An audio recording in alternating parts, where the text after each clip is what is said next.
Donc parce que là, on pourrait penser à première vue que ça a arrangé l'Italie que des réfugiés quittent le territoire italien pour aller en France, mais le problème est beaucoup plus compliqué que ça. Il est que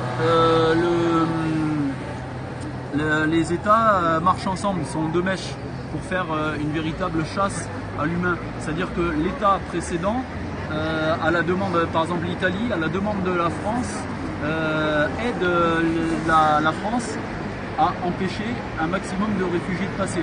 Tout comme la France aide le Royaume-Uni à empêcher les réfugiés de passer. Voilà, ils sont tous de mèche pour faire une véritable chasse à l'humain, parce qu'on sait que cette Europe, globalement, est capitaliste.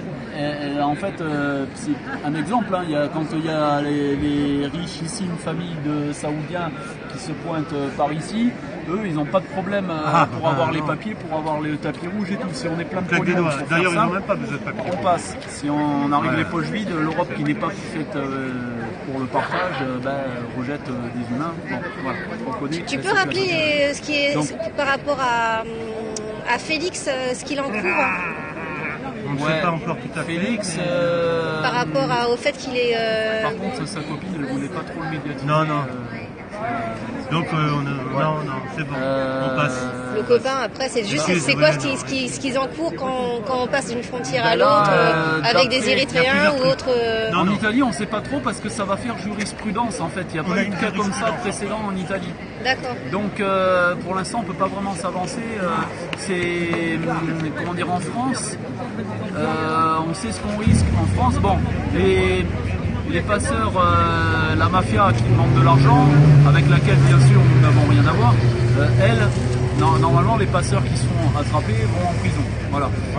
Après, quand c'est humanitaire, il y a eu la condamnation à notre connaissance la plus sévère a été de 1500 € d'amende, et la femme en question qui a pris 1500 € d'amende est en train de faire appel. C'est une, je crois, elle habite dans le département, je crois à Nice. Par contre, après, il y a eu d'autres personnes qui se sont faites attraper. Ils ont fait évidemment 24 heures de garde à vue, le temps de l'enquête, de vérifier et tout ça. Mais après, par contre, là, il y a eu un cas en France, il y a eu un cas récent, un Niçois de 37 ans, qui avait une famille de 8 Érythréens. Et le juge a retenu, le juge français donc a retenu l'immunité humanitaire. Ah, c'est bien. Voilà. Mais c'est au cas par cas, c'est d'un juge à l'autre, ça peut complètement changer. Voilà. Ouais. C'est au bon vouloir de la lecture de Donc, nous recherchons aussi à creuser ce genre de truc. C'est qu'il n'a pas sorti du chapeau, il n'a pas sorti quelque part de sa poche l'immunité immunitaire. Donc on va trouver ce genre de truc pour se faire immuniser aussi. Il y a bien une raison là. Il y a bien quelque chose. C'est pas inventé quoi. Il y a un accès pour trouver des solutions à moins de répression. À moins de répression. Voilà. Ouais, disons que oui, alors en Italie, en Italie aussi, parce que dernièrement, il y a eu une histoire, parce que la police traque à tout va, simplement pour donner des papiers à des réfugiés, ils ont arrêté des militants solidaires, et ils ont dit que ils les ont de suite, ils leur ont collé une interdiction de séjour en région Ligure, la région voisine. Et du coup ça a été contesté en justice, donc ça c'est la police italienne qui avait fait ça, et ils ont contesté en justice, et la justice a donné raison aux militants et tort à l'État italien et à la police italienne, en disant que, parce que la police avait dit que le mouvement No Border, donc de gens solidaires, c'était un mouvement qui ne respectait pas du tout les lois italiennes, et que c'était un danger, un risque pour la tranquillité publique, quelque chose de cet ordre-là. La justice a dit tout le contraire, et a dit que que la solidarité était non seulement un droit mais un devoir, quelque chose de cet ordre-là. Et donc du coup l'interdiction les interdictions de séjour. On appelle ça en italien folie avec F-O-G-L-I di via, je crois, ouais, c'est ça. Folie di via, les interdictions de territoire.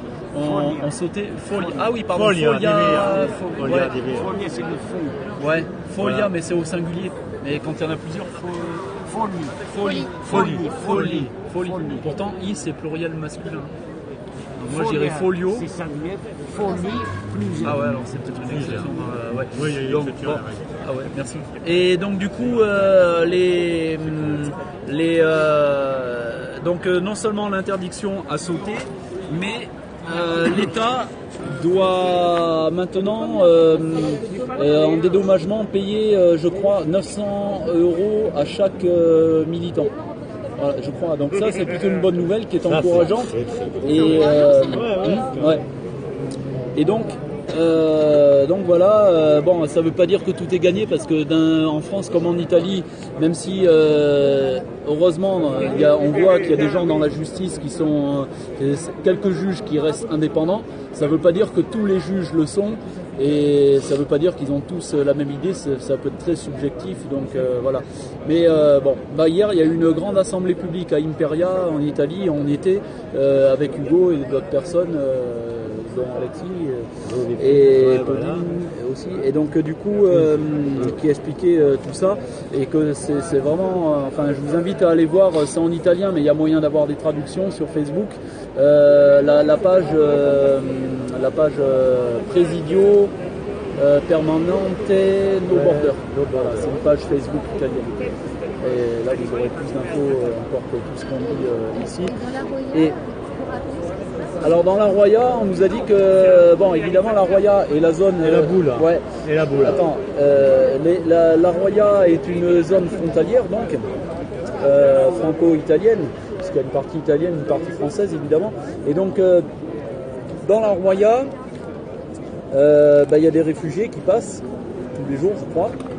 Et Celui-là, il doit être écrit en deux qui langues. arrivent à passer, qui se font certains qui arrivent à passer, certains qui se font attraper, comme d'hab. Et par contre, il y a aussi l'histoire qu'il y a des mineurs qui se font attraper et normalement la police n'a pas le droit de renvoyer des mineurs isolés. Un mineur isolé, et qu'il soit avec ou sans papier, quelle que soit sa nationalité, doit être pris en charge. Voilà.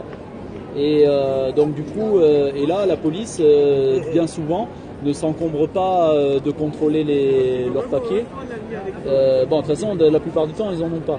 Et donc c'est pour ça que la police s'embarrasse pas et donc les renvoie en Italie comme ça. Et c'est illégal. La police fait quelque chose d'absolument illégal. Tu l'as trouvé ? Et donc il faudrait, on nous a suggéré l'idée qu'il y ait des avocats qui soient là, présents dans les trains frontaliers, dans tous les endroits où se font arrêter les réfugiés, pour dire voilà, quand il y a un mineur, et que c'est prouvé que c'est un mineur, enfin il faut le prouver, voilà. Et qu'ils disent que la personne aille voir les flics en disant je suis avocat, vous n'avez pas le droit de faire ça, enfin mettre un peu la pression. Moi j'avais suggéré aussi de filmer certaines scènes. Je pense avoir trouvé un moyen pour faire un genre de caméra cachée dans les wagons, quoi. Il faut Voilà. faire Ouais. caméra. Et bon, on verra si ça marche ou pas, on verra quand je pourrai le faire aussi. Et donc voilà. Alors après là pour les réfugiés, je crois qu'on vous a un peu tout dit. Ouais. Après si vous voulez prendre la parole sur d'autres trucs ou sur ce sujet, allez-y.